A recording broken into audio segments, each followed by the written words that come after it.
네, YTN 라디오 이재현의 뉴스 정면 승부 1부 시작합니다. 1부에는 오늘의 주요 뉴스 정리하는 뉴스 인앤아웃 순서입니다. 자, 오늘 하루 있었던 주요 뉴스 정리할 김영민 아나운서 나오셨습니다. 안녕하십니까? 네, 안녕하세요. 예, 그리고 오늘 뉴스의 배경과 의미를 풀어줄 이동우 기자 함께했습니다. 안녕하십니까? 네, 안녕하십니까? 자, 오늘 윤석열 대통령이 사회부총리 겸 교육부 장관 또 보건복지부 장관 후보자 내정자를 새롭게 지명을 했죠. 그 소식부터 좀 살펴보겠습니다. 네, 윤석열 대통령이 오늘 사회부총리 겸 교육부 장관에는 박순애 서울대 교수를, 보건복지부 장관에는 김승희 전 의원을 각각 지명했습니다. 이번 장관 후보자 자리는 기존에 이제 김인철 사회부총리 겸 교육부 장관 후보자, 네. 또 정호영 보건복지부 장관 후보자가 사퇴하면서 공석이 생긴 자리이죠. 먼저 어떤 인물인지를 좀 살펴보겠습니다. 박순애 교육부 장관 내정자가 대통령직 인수위원을 역임했고 공공행정 전문가로 평가되고 있습니다. 김승희 복지부 장관 내정자는 식약처장을 역임한 보건의료계 권위자로 알려져 있는데요. 어떤 인물들인지 조금 더 깊게 뉴스인을 부탁드리고요. 또 두 내정자가 임명된다면 윤석열 정부에서 어떤 역할을 하게 될까요? 네, 먼저 박순애 후보자는 정부의 공공기관 경영평가에 지속적으로 참여한 공공행정 전문가입니다. 네. 연대 행정학과를 나온 것으로 알고 있고요. 2004년 이후 10차례 이상 기재부에 공공기업 경영평가단에 참여해서 공공기관의 경영실적 개선 방향을 제시한 바 있습니다. 또 2020년에는 한국행정학회에서 처음으로 여성 회장으로 선임되기도 했고요. 이번 대통령직 인수위에서 정무사법행정 분야 인수위원을 지냈습니다. 박 후보자는 안철수계로 분류되는 것으로 알고 네. 있고요. 네. 교육정책수장에 이제 공공행정 전문가를 발탁한 것도 이제 주목되는 대목인데요. 대통령실은 공공행정 전문가로서 교육행정의 비효율을 개선하고 윤석열 정부의 교육 분야 핵심 국정과제 실현을 이끌어줄 적임자다, 이렇게 설명을 했습니다. 네. 김승희 후보자는 의약품관리당국에서 29년간 일해온 식품 양리 분야 전문가입니다. 2015년에서 16년에 식약처장을 했고요. 20대 국회에서 당시 새누리당 비례대표로 국회의원을 지낸 바 있습니다. 네. 장관으로 임명이 되면 식약처 수장 출신으로는 복지부 장관이 되는 첫 사례가 됩니다.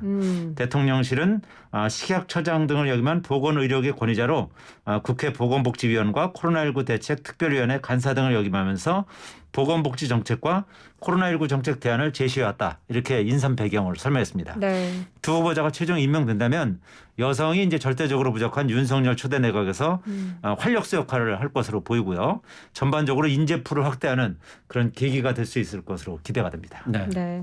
그동안 뭐 여러 번 지적을 받았죠. 윤석열 정부 내각에 여성이 부족하다. 맞습니다. 여성 인재들을 뭐 이렇게 왜 홀대하느냐 뭐 이런 지적들을 많이 받아왔는데 네. 결국 가장 주목할 만한 부분이 바로 이 부분이겠죠? 네, 그렇습니다. 여성 장관 내정자 2명을 지명했다는 점 주목할 수 있을 것 같은데요.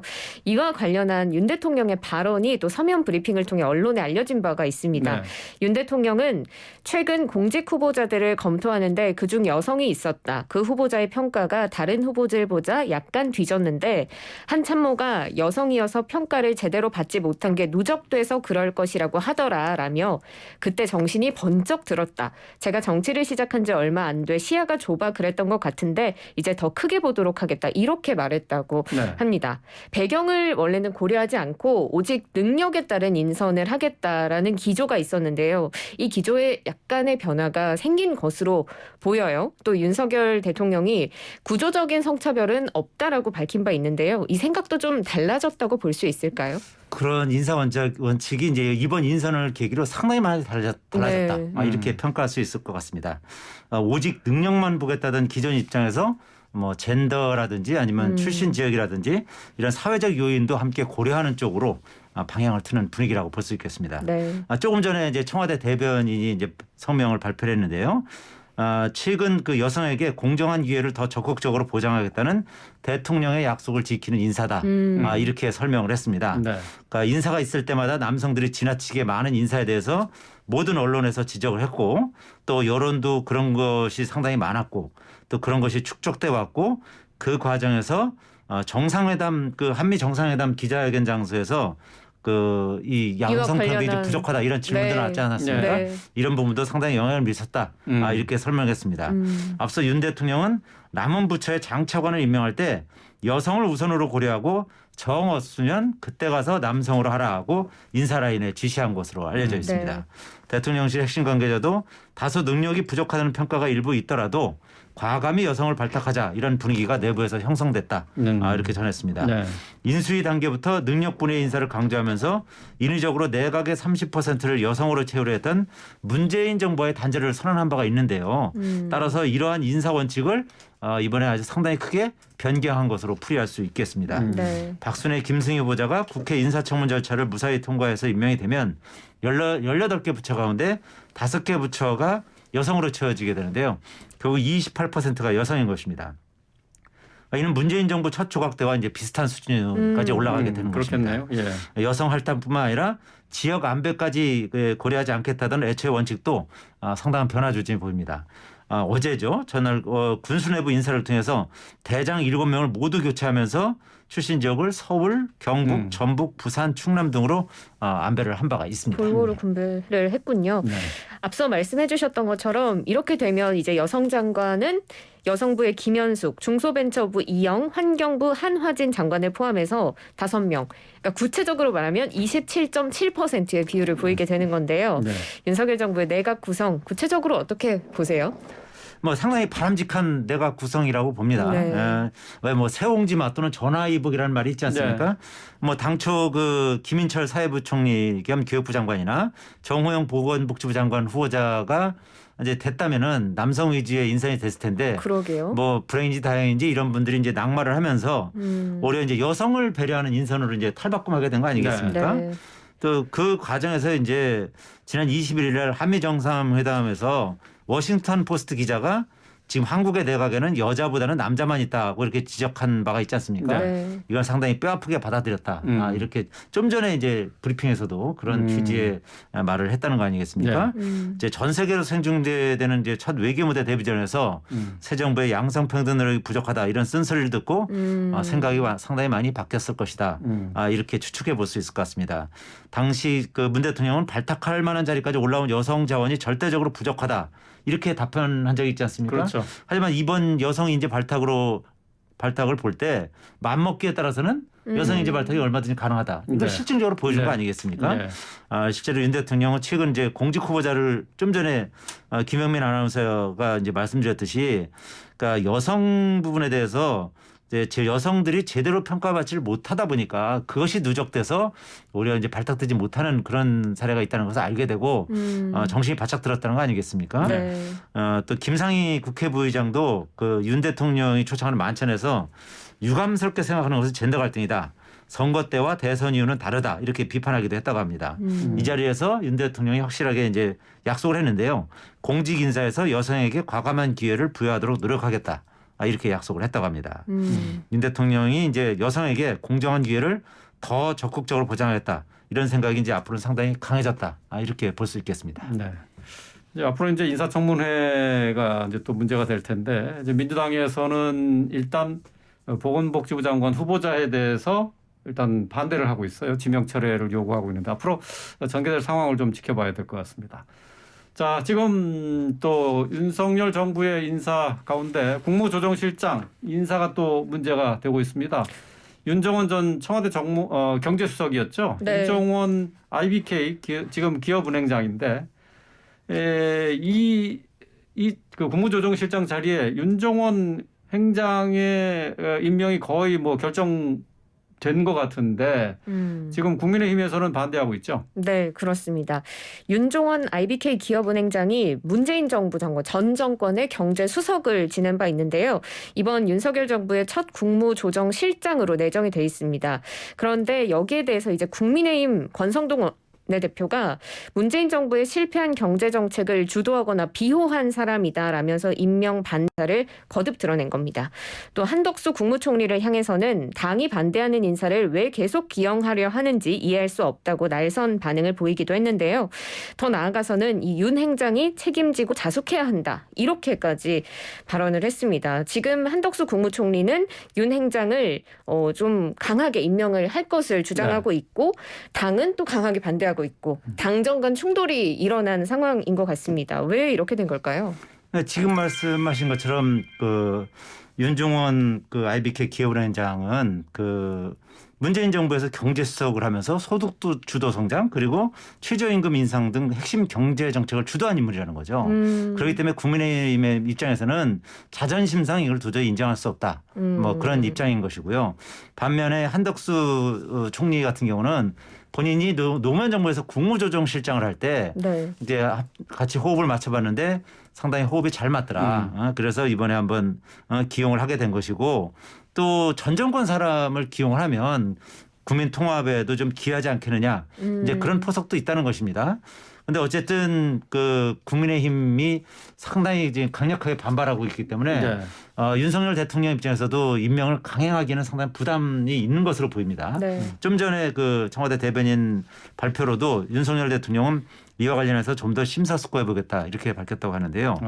국민의힘은 이제 윤 대통령이 인사권자인 만큼 최종 결정에 대해서는 존중하겠다 그런 입장이긴 합니다만 윤 행장을 그 국무조정실장에 추천한 한덕수 총리를 비판하면서 연일 압박 모드를 유지하고 있는 상황입니다. 네. 권성동 원내대표가 이제 앞장서고 있는데요. 네. 윤 행장에 대해서 과거 함께 일한 경제 관료들의 평가를 하면서 독선적이다. 소신과 원칙 없이 문재인 정권 5년 내내 호의호식했다. 망가진 경제정책의 주역이다. 고위공직자로서 자세에 흠결 있다. 이런 혹평을 쏟아내기도 했습니다. 네. 또 윤 행장의 기용에 대해서는 당의 의원 100%가 다 반대한다. 당이 반대하는 인사를 왜 계속해서 기용하려고 하는지 고집을 피우는지 이해할 수 없다. 이렇게 한 총리를 직격하기도 했습니다. 네. 그래서 대통령실에서도 대체할 만한 인물을 찾아 나설 것으로 안다. 뭐 이렇게 이제 넌지시 말하기도 했는데요. 어쨌든 그 윤석열 대통령 입장에서는 상당한 고민일 겁니다. 어쨌든 한덕수 총리의 인선을 존중해야 되는 측면도 있고요. 네. 또 당의 어떤 이런 강력한 반대에 대해서도 이 부분을 배려하지 않을 수가 없거든요. 정권 측에 이제 당정 관계는 굉장히 중요한 것이기 때문에. 네. 근데 물론 일부에서는 당정 관계가 중요하긴 하지만 무조건 당이 청와대의 거수기 역할만 했을 때 오히려 정권을 잃는 그런 사태를 겪기도 했기 때문에 당에서 쓴소리를 하고 그리고 결국 그것을 반영해서 최종 그 대통령이 결정을 하면 그런 부분은 존중해야 한다. 뭐 이런 의견들이 지금 대세를 이루고 있는 것으로 보이고 있습니다. 네. 근데 이제 워낙 한덕수 총리가 강하게 요구하고 있어서 그대로 국무조정실장에 윤종원 전 수석이 임명될 가능성도 높지 않습니까?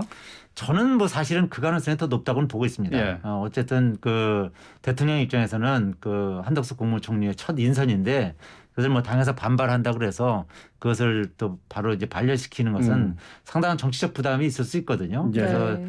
어쨌든 당에서 이 정도 반발한다는 모습을 보여준 것 자체만으로도 나름대로 뭐 이 어떤 정치에서 좀 전에 말씀드린 것처럼 국민의힘이 그 청와대 어떤 거수기 역할은 아니다라는 점을 이제 국민들에게 인식시키는 그런 측면도 있기 때문에 네. 뭐 그 나름대로 그것도 의미가 있다 이렇게 볼 수 있을 것 같습니다. 뭐 조만간에 아마 결정이 내려질 것 같은데요. 들어오는 대로 소식도 전해드리겠습니다.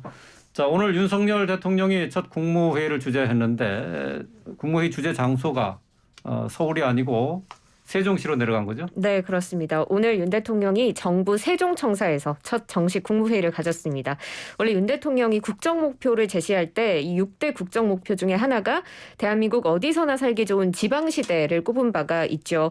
그래서 이 지방시대를 위한 첫 신호로 이 국무회의를 세종에서 연 것으로 풀이해 볼 수 있겠습니다. 윤 대통령은 오늘 국무회의에서 어느 지역에 살든 상관없이 우리 국민 모두는 공정한 기회를 누려야 한다면서 지방시대는 인구 절벽 절벽의 해법이기도 한 만큼 중장기 전략이 매우 중요하다 이렇게 강조하기도 했습니다. 윤 대통령이 자주 세종에서 국무위원들과 얼굴에 맞대고 일하겠다라면서 지방시대에 대한 의지를 드러냈는데요. 세종에서의 국무회의 어떤 의미를 지니는지 또 어떻게 보셨는지 궁금한데요.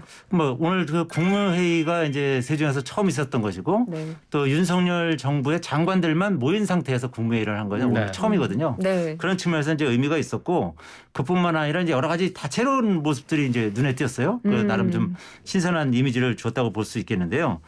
물론 이제 윤 대통령이 오늘 이제 추가 경정 예산 편성을 위해서 첫 그 임시회의를 지난번에 한 적이 있지만 네. 오늘 세종 국무회의는 이제 처음으로 윤석열 내각만으로 이제 한 것이고요. 네. 오늘 이 자리에서 이제 앞으로 자주 보겠다. 그리고 한덕수 총리를 중심으로 해서 국무위원들이 원팀이 돼서 국가 전체를 바라보고 일해주기를 거듭 당부드린다. 이렇게 강조를 했고요. 국무회의에 앞서서는 국무위원들에게 임명장을 수여하기도 했습니다. 네. 윤 대통령이 그 국무회의가 끝난 뒤에 청사 구석구석을 돌면서 이제 탐방에 나서는데요. 여기서 다양한 모습들이 연출돼서 이제 눈길을 끈 것입니다. 공무원들에게 선물 받은 권투 장갑을 끼고 특유의 이제 어퍼컷 동작을 하면서 이렇게 하는 네, 동작이요. 구제 혁파를 이제 다짐하기도 했고요. 또 윤 대통령이 야구 팬 아니겠습니까? 네. 그래서 이 공무원들이 이 야구 배트를 선물했는데 이 야구 방망이를 휘두르는 자세를 이제 취하기도 했고요. 네. 또 2030 세대 공무원들과 이제 별도 간담회도 가졌거든요. 네. 네, 이 자리에서 이제 테이블에 놓인 공무원 수기 모음집이 90년생 공무원이 왔다 이런 책자였습니다. 이 네. 책자를 살펴보다 거의 건배사 대목이 있었다는 거예요. 네. 근데 이제 건배사 부분을 발견하고는 나는 건배사는 별로 좋아하지 않는다. 왜냐하면 건배사를 하면 술 마실 시간이 줄기 때문이다. 이런 식으로 농담을 건네서 네. 이제 폭소를 자아내기도 했다고 네. 하는데요. 뭐 아시다시피 이제 윤석열 대통령은 워낙 폭탄주를 좋아한다고 하지 않습니까? 뭐 특정 상표를 뭐 언급해서 그렇긴 합니다만 태진아라고 그래서 테라하고 진로이즈백을 합친 그 아주 구체적이네요. 폭탄주가 이제 태진아라고 한다는 거죠. 그걸 상당히 즐겨 드신다고 그래요? 그렇게 예. 알려져 있습니다. 예. 대통령으로서가 아니라 대통령 후보 그 선거운동 한 것처럼 그런 행보를 보인 거 아닌가 싶은데 말이죠. 오늘 국무회의에서 그럼 어떤 안건들이 논의가 됐습니까? 네, 오늘 회의 안건으로 대통령 직속의 첫 위원회로 국민통합위원회를 만들 수 있는 규정을 올렸고요. 또 한시적으로 세금 부담을 완화하는 소득세법 시행령 개정안도 상정했습니다. 안건 내용들 구체적으로 뉴스인 부탁드릴게요. 예, 오늘 첫 정식 국무회에서는 국민통합위원회 설치 운영에 관한 규정안을 의결했는데요. 네. 윤석열 정부 출범 후에 첫 대통령 직속 위원회죠. 정부는 우리 사회에 대한 상처와 갈등을 치유하고 국민통합을 위한 정책 및 사업 등을 효과적으로 추진하기 위해서 국민통합위원회를 설치하는 것이다. 이렇게 설명했는데요. 위원장으로는 김한길 전 민주당 대표가 내정됐습니다. 네. 오늘 국무회에서는 또 다주택자에 대한 양도소득세 중과를 한시적으로 배제하고 양도소득세 비과세를 적용받기 위한 주택보유기간의 계산 방식을 조정하는 내용 등을 담은 소득세법 시행령 개정안도 상정되기도 했습니다. 예. 자, 이제 1분 반 정도 시간이 남았는데요. 이제 지방선거 이제 엿새 앞으로 다가왔는데 이 선거 지방선거 상황이 어떤지 좀 알아보도록 하겠습니다. 지금 현재 서울 수도권 중심으로 해서는 민주당과 국민의힘이 치열한 경쟁을 벌이고 있죠. 네, 그렇습니다. 여야 모두 수도권 선거에 총력을 집중하는 모습인데요. 지금 서울시장, 경기도지사, 인천 계양을 국회의원 이렇게 세 곳에 관심이 쏠려 있는 만큼 여야 모두 이곳에 총력을 집중하는 모습입니다. 오늘부터 또 여론조사 공표 금지가 됐기 때문에 이제 더 약간 상황을 알 수 없는 상황인데 경기도지사 굉장히 박빙 지역이기도 한데요. 서울 수도권 어떻게 판세 분석하세요? 일단 뭐 서울시장 선거에서는 오세훈 후보가 각종 여론조사에서 상당히 우위를 점하고 있는 네. 것으로 보이고요. 그다음에 경기도 같은 경우는 뭐 워낙 그 박빙의 승부가 펼쳐지고 있기 때문에 여론조사마다 이제 지금 엎치락뒤치락 하고 있거든요. 네. 그래서 그 경기도지사 선거도 상당히 박빙이라고 봐야겠고 좀 전에 말씀하신 인천 계양을 같은 경우도 이재명 후보가 이제 출마하면서 아주 상당히 스포트라이트를 받고 있는데 당초 이재명 후보가 낙승할 것으로 예상했지만 현재 뭐 쉽지 각종 않을 여론조사를 것 보면 같더라고요. 네. 상당히 붙어 있거든요. 네. 뭐 여론조사마다 뭐 이재명 후보가 이기는 것도 있고 윤영선 후보가 이기는 것도 있고 그렇기 때문에 이제 지켜봐야 되겠지만 어쨌든 여기 같은 경우는 기본적으로 이재명 후보가 유리한 구도라고는 볼 수 있는 게 네. 뭐 여기가 원래 표심 자체가 예. 민주당이 상당히 유리한 곳입니다. 그래서 막판에 그런 표심이 얼마나 결집하느냐에 따라서 결국 승부가 결정되지 않겠느냐. 예. 이렇게 예상할 수 있을 것 같습니다. 알겠습니다. 자, 지방선거 판세까지 살펴봤습니다. 뉴스 인앤아웃 여기서 줄이겠습니다. 김영민 아나운서 또 이동우 기자와 함께했습니다. 고맙습니다. 고맙습니다. 감사합니다.